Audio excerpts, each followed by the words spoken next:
Masih di masa pandemi COVID-19, pembelajaran tatap muka atau PTM di Kabupaten Bengkayang akan diberlakukan. Dinas Pendidikan dan Kebudayaan Kabupaten Bengkayang terus berkoordinasi dengan tim gugus tugas Bengkayang. Hal ini atas kerinduan dari para orang tua dan para siswa yang sudah jenuh belajar di rumah, bahkan yang sangat memperhatinkan berhubung merasa tidak sekolah. Akhirnya banyak para orang tua yang di kampung-kampung mengawinkan anaknya. Di Bengkayang saat ini, jenjang pendidikan PAUD, SD dan SMP masih daring atau luring. Karena tidak semua sekolah bisa daring, maka dengan terpaksa dilakukan kunjungan menyesuaikan kondisi. Di jenjang pendidikan SD, diupayakan nanti mulai 1 Maret 2021 akan diadakan PTM. Rencananya diberlakukan pembelajaran tatap muka di tingkat SD dan SMP dengan sistem shift, karena setiap kelas tidak boleh lebih dari 16 siswa, atau dengan sistem sehari 15 orang per kelas. PLT Kepala Dinas Pendidikan dan Kebudayaan Kabupaten Bengkayang, Gustian Adiwinata, SPD MM mengatakan bahwa sudah menyampaikan kepada seluruh sekolah yang ada di Kabupaten Bengkayang, mulai jenjang SD dan SMP,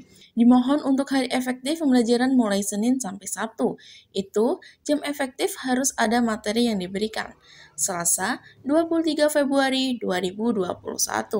Sedangkan untuk tingkat SMP, materi diberikan secara daring kepada siswa-siswi dan akan dilakukan PTM pada 1 Maret 2021 mendatang. Dan di tingkat SD, memang tidak bisa daring. Sebagian guru ada yang kita minta untuk datang ke rumah, namun di wilayah yang sekiranya aman atau zona hijau, namun kalau zona merah memang dilarang. Ya, seperti kita ini menyikapi juga awalnya SKB 4 Menteri itu kan supaya seluruh wilayah daerah kabupaten kota menentukan sikap sendiri dalam rangka boleh KBM tetap muka atau tidak, tergantung daerahnya masing-masing, mengingat dan menyadari menimbang daerah Indonesia ini sangat luas yang tidak sama sarana prasarana pendukung seperti internet, kemampuan masyarakat dan sebagainya. Namun yang rencana kita SKB 4 Menteri itu kita implementasikan tanggal 4 Januari yang lalu, terbentur lagi dengan zona oranye di wilayah rata-rata wilayah Kalbar.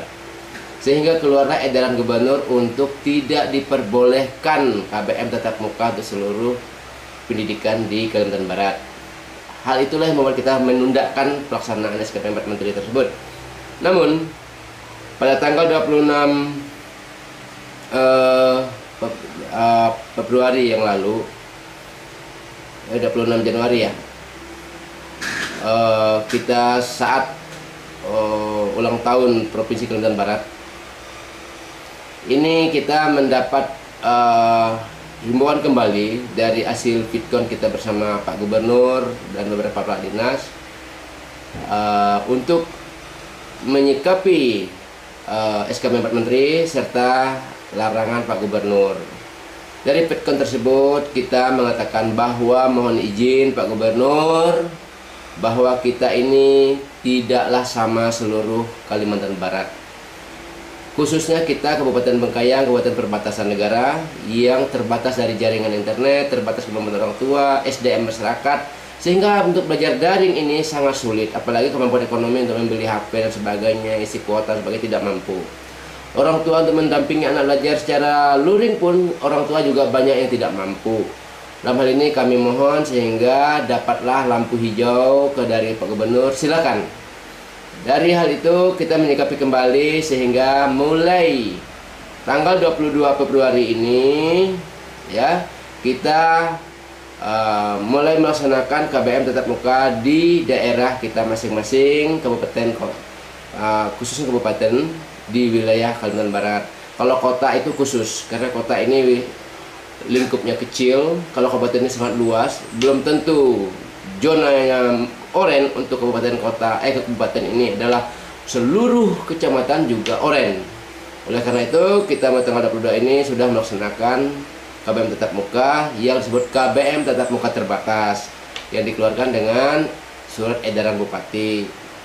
SKBM tatap muka terbatas ini juga tidak wajib untuk semua orang tua untuk menyuruh anaknya datang ke sekolah, tidak wajib. Jadi yang boleh KBM tatap muka adalah yang diperbolehkan orang tuanya, yang diberi izin orang tuanya dengan membuat isi pernyataan memperbolehkan anaknya dengan atas materai 10.000. Demikian juga untuk sekolah ini kita perketat sekali dalam protokol kesehatan.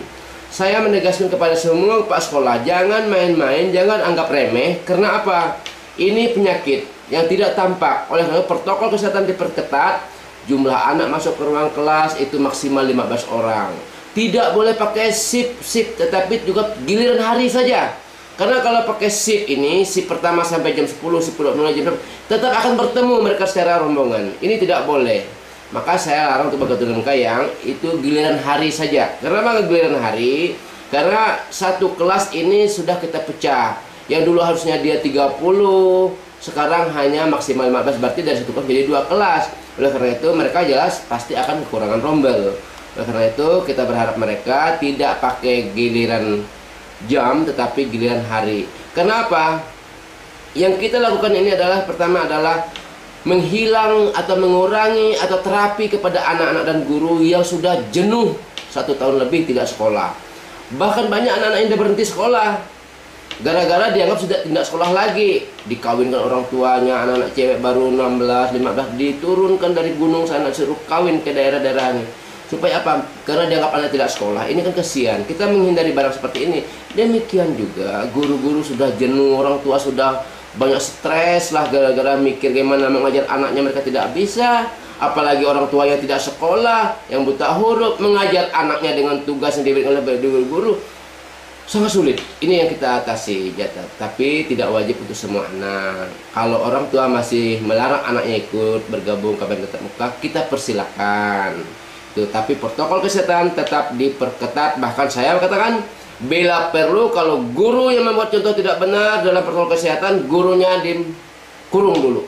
Bila perlu sekolah siapkan tempat pengurungan, tapi itu kan seandainya. Jika guru sudah memberi contoh terbaik, maka guru tetap akan melakukan pengawasan terhadap anak-anak akan lebih ketat. Demikian juga anak-anak, kalau memang mengabaikan protokol kesehatan, anak-anak diberi sanksi. Sanksi apa? Mungkin kita skor dulu, dia tidak boleh atau ke karantina dulu, dan disepakati dulu dengan orang tuanya.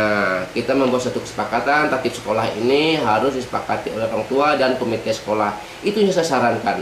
Dan kita berharap KBM tatap muka ini dapat berjalan dengan baik. Kalau memang terjadi timbulnya klaster-klaster baru atau timbulnya atau ada indikasi terjangkitnya, maka sekolah itu otomatis stop dulu. Itu yang kita sarankan, gitu. Di tempat yang berbeda, Kepala Sekolah SMPN 1 Bengkayang, Emiliana SPD mengatakan sudah melakukan koordinasi dengan orang tua murid. Dinas Pendidikan dan Kebudayaan Bengkayang gugus tugas COVID-19. Bahkan SMP Negeri 1 Bengkayang akan melakukan pembelajaran tatap muka pada 1 Maret 2021 mendatang. Hal ini dilakukan karena atas permintaan orang tua murid sendiri. Dari 100% orang tua murid yang menyetujui sudah 97%, artinya mereka setuju untuk PTM. Hasil rapat kemarin selama 3 hari itu diputuskan bahwa kelas 9 akan tatap muka terbatas dimulai 1 Maret minggu depan. Sekolah mengambil langkah-langkah untuk tidak menularnya COVID di sekolah. Prokes sudah kami siapkan semua, lengkap sudah, baik di tangannya, hand sanitizer, hand soap, kemudian untuk tempat cuci tangan di wastafel setiap kelas sudah disiapkan. Kalau hasil rapat kemarin 97% itu orang tua setuju tatap muka, Pak, karena memang orang tua sudah kasihan juga sih membantu anaknya setiap hari, ditambah lagi tugas mereka ibu rumah tangga yang seharusnya tugas itu dipegang oleh guru selama beberapa jam di sekolah. Harapannya ya guru dengan orang tua satu suara, anaknya mau tatap muka. Maka karena sekolah ini cukup besar jumlahnya, tatap muka yang akan dilaksanakan tanggal 1 Maret ini khusus untuk kelas 9 dulu, Pak. Kemudian direncanakan bertahap dilanjut kelas 8 dan kelas 7 sesuai dengan kita lihat zona. Kita membatasi siswa itu biasa satu kelas kan 32. Ini cuma sistemnya kita bagi anak satu kelas hanya muat 16 siswa. Kita akan melaksanakan itu sistem shift. Kita pulangnya yang kita ini kan Pak, kalau dia masuk nanti dari bawah sini ada jalan keluar, kemudian kalau pulang kita kasih 5 menit, pulangnya pada jalan yang berbeda. Kita udah siapkan semua itu. Injil, Trans TV mengabarkan.